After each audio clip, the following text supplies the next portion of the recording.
Tadi malam hari Rabu tanggal 10 Juni 2020 sekitar pukul 20.00 tim Resmo Polda Gorontalo di bawah pimpinan Ibda Sucipto ini berhasil mengamankan seorang anak di bawah umur di tempat dia menongkrong di Kabupaten Gorontalo, di mana yang bersangkutan diduga terlibat kasus pencurian sebuah sepeda merek Polygon senilai Rp8.500.000.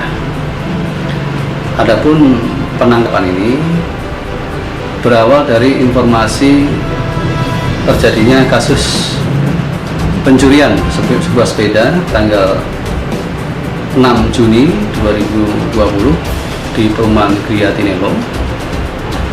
Selanjutnya dari informasi tersebut, kemarin hari Rabu ini dari tim Resmob mendapatkan informasi ada salah satu masyarakat yang sempat menerima gade daripada sepeda hasil curian tersebut.